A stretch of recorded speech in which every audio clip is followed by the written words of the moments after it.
Welcome to part 3 of the ongoing series Unreleased 3DO M2. I'm going to cover the rules, then jump right into it. The rules for inclusion are simple. There has to be some proof that the game was in development, be it an article in a magazine, known copy of a prototype, a retail order sheet, an interview with a developer, etc. With that, let's get started. This is Retro Impressions Unreleased 3DO M2. 2-on-2 Open Ice Challenge was Midway's attempt to further capitalize on the popularity of the NBA Jam series by using that formula and combining it with hockey. People who played it seemed to like the game, and it even received PSX and PC ports. It was announced as a definite M2 launch title, but nothing else is known.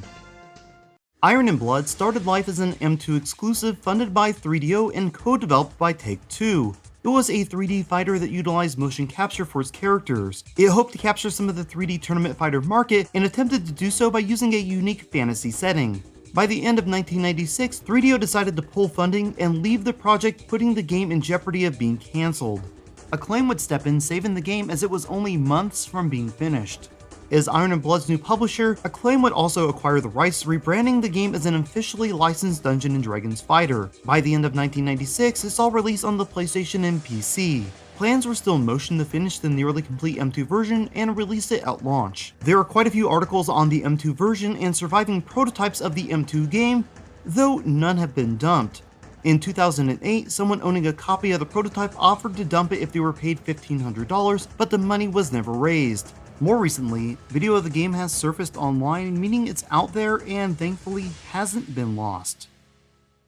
John Daly Golf was planned as a launch title for the M2. It was being developed in-house by 3DO and announced as a game that was on track to release with the system or shortly after. With Panasonic pulling the plug on the console, John Daly Golf ceased to be, never releasing for anything else. Even though the game was said to be far along in its development cycle, no information, photos, or videos have been found. Killer was announced for the M2 near the middle of 1996 as a new game under development by Millennium Interactive. A year later, the company was sold to Sony and the project cancelled without any information being revealed about it.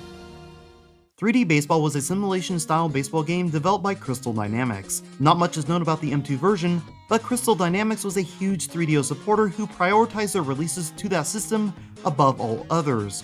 3D Baseball would release for the Saturn and PSX near the end of 1996 to positive reviews, but due to poor sales, Crystal Dynamics would never make another baseball game.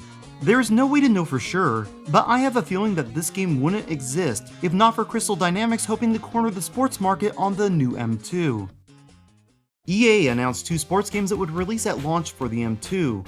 Madden 98, which is notable for being the final Madden game released on the Super Nintendo, Genesis, and Saturn. The other was NHL 97. I don't think there's much else to say here, as I have no answer to the obvious question, why NHL 97 and not 98?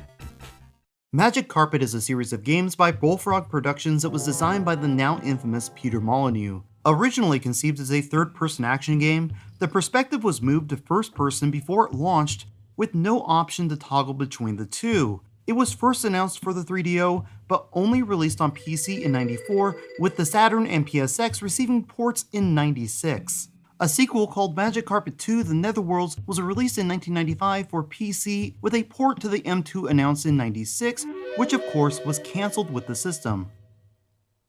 MechWarrior is a popular spin-off of the Battletech games series that for the most part remains exclusive to the PC. As you might imagine, it's a mech combat sim. With the release of MechWarrior 2, the game's developers saw the M2 as a home system that could finally do the highly praised game justice on a home console. Though that game never shipped, a stripped-down, mostly mediocre version was later released on the PlayStation that most feel stepped away from the simulation approach in favor of a less desirable arcade-like experience.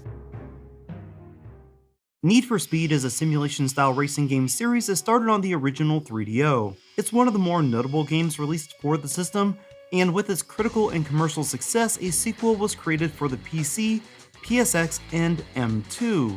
What eventually released was well received on the PC, though most felt the stripped-down PSX version was a bit lackluster. The series to this day has remained extremely popular, with nearly 30 games released in total.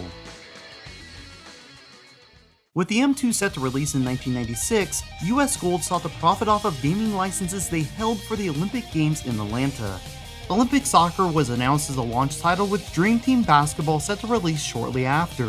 Of the two, only Olympic Soccer would release, receiving worldwide distribution on multiple platforms to stellar reviews. Something crazy for a game that has essentially been forgotten about. Nothing about Dream Team Basketball is known beyond it being announced and then cancelled for the M2.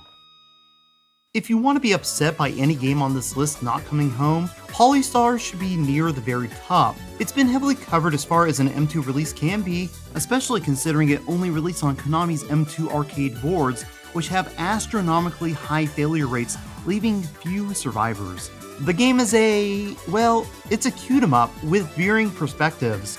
Konami was knocking it out of the park with Gradius, Salamander, Twin B, and their Parodius series, so knowing the Polystar's development team is a mix of the people behind those and Hyperstone Heist makes a compelling argument as to why everyone should be chomping at the bit to experience it. Unfortunately, it's locked away on M2 hardware as it's never been ported home, so it's unlikely that most people will ever be able to experience this Konami classic. Realms of Valor is another game announced as a definite launch title for the M2. A rather odd situation considering nothing is known about the game other than its developer being Interplay. Realms of Valor is part of the Forgotten Realms series, which exists in the Dungeons & Dragons universe. Interplay acquired the license to develop and release Descent to Undermountain, which also was part of the Forgotten Realms universe. Unfortunately, that game was a mess due to the developers trying to create a deep RPG system on the backbone of the Descent first-person shooter engine. The plan backfired, resulting in a project that was way over budget with a clunky interface that made for a frustrating experience. Descent to Undermountain was panned by critics and was a commercial flop, resulting in a substantial loss for Interplay. My speculation is that Realms of Valor was the sequel, but never got off the ground due to the poor performance of the first game.